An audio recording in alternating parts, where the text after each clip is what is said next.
سەرۆکایەتی هەرێمی کوردستان لە ڕاگەیەندراوێکدا کەواژووی 8 حزبی کوردستانی لەسەرا تاکید لەوە دەکاتەوە کە کورد بەیەک گوتاری سیاسی و شاندێکی هاوبەشەوە بچێتە پرۆسەی دانوستانەکانی پێکهێنانی حکومەتی نوێی عێراقەوە. بەپێی ڕاگەیەندراوەکە هەرێک لە حزبەکانی پارتی و یەکێتی و گۆڕان و یەکگرتوو کۆمەڵ و شووعی و سۆسیالیست و زەحمەتکێشان ڕێککەوتون کە لەسەر چەند بنەمایەک دانوستان لەگەڵ لایەنە عێراقیەکان بکەن بۆ پێکهێنانی حکومەتی نوێی عێراق. پاراستنی یەکگرتووی ماڵی کورد بۆ مامەڵەکردن لەگەڵ داواکارە دەستوریەکان کە هێشتا بە هەڵواسراوی ماونەتەوە و نەهێشتنی ئەو لەمپەرانی لەگەڵ سیستمی دیموکراتی و شەراکەتی نیشتیمانیدا کۆگنین بە بنەمای سەرەکی دانراون بۆ ئەنجامدانی دانوستان لەگەڵ سەرجەم قەوارە عێراقیەکان بە هەموو باڵ و تەوژمەکانیەوە. لایەنە سیاسیەکانی بەشداربووی کۆبوونەوەکەی ئەمڕۆی پیرمام کە مەسعود بارزانی سەرۆکی هەرێمی کوردستان سەرپەرشتی دەکرد لەسەرەوەش ڕێککەوتون کە کورد بە شاندێکی هاوبەش بەشداری ئەو دانوستان و گفتوگویانە بکات کە لە ئاستی عێراقدا بۆ پێکهێنانی کابینەی نوێ حکومەت دەستی پێکردووە. هەشت حزبە کوردستانیەکە لەسەرەوەش ڕێککەوتون کە میکانیزم و بەرنامەیەکی ڕوودا بدرێت بۆ ئەو تیمەی بەستی دانوستان دەڕواتە بەغداد. عەدنان مفتی ئەندامی شاندی یەکێتی نیشتیمانی کوردستان لە کۆبوونەوەکەی پیرمامدا لە لێدوانێکدا بۆ کورسات نیوز ئەوەی ڕوون کردەوە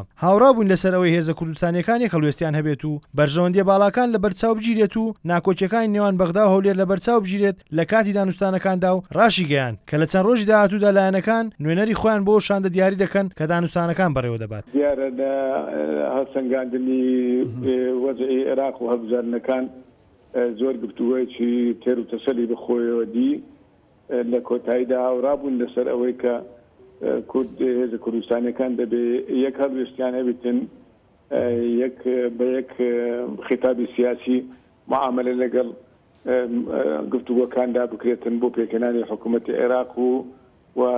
لە پێش هەمووشیانەوە بەرژەوەندی گەلی کوردستان لە بەرچاو بگیرێتن مافی گەلی کورد کە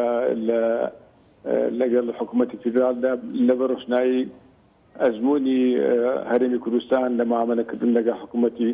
اتحادی بەغدا بە تایبەتی لەو 2-3 ساڵی دواییدا چەندین کێشە و گرفتی هاتە پێشەوە و ئەمە دەبێت لە پێشتامان بیتن بۆ پێکەنانی هەر حکوومەتێکی داهاتوو و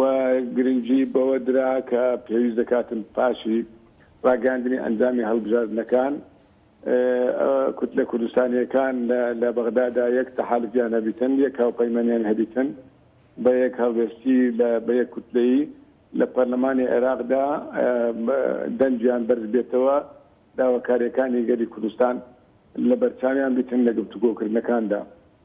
بۆ ئەو مەبەستەش دیارە تەبان ڕایەکە گەیشتە ئەوەی کە پێویستە شاندێکی کوردی هەبێتن لە گەشتلاینەکان بۆ دەستپێکردنی گفتوگۆ لەگەڵ لایەنە سیاسیەکانی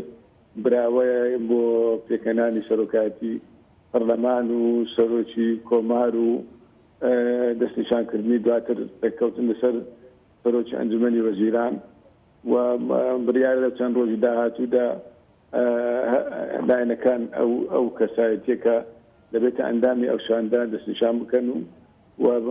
گفتوگۆکان بەردەوام بیتن. هەرچەندە تا ئێستا ئەنجامە فەرمیەکانی هەڵبژاردنە پەرلەمانیەکەی 30 مانگی نیسان ڕانەگەێنراوە بەڵام جموجۆڵی لایەنە سیاسیەکان بۆ پێکهێنانی حکوومەتی ئایندەی عێراق دەستی پێکردو و ناکۆچی زۆریش بەدی دەکرێت لە نێوان لایەنە عێراقیەکاندا. بەڵام پێدەچێت لایەنە کوردیەکان بیانەوێت ئەم جارە هەروە بە ئاسانی بەشداری حکوومەتێک نەکەن کە کۆتایی بە کێشە و گرفتەکانی نێوان بەغدا و هەرێم نەهێنێت بە تایبەتی جێبەجێکردنی مادەی 140 بودجەی هەرێم.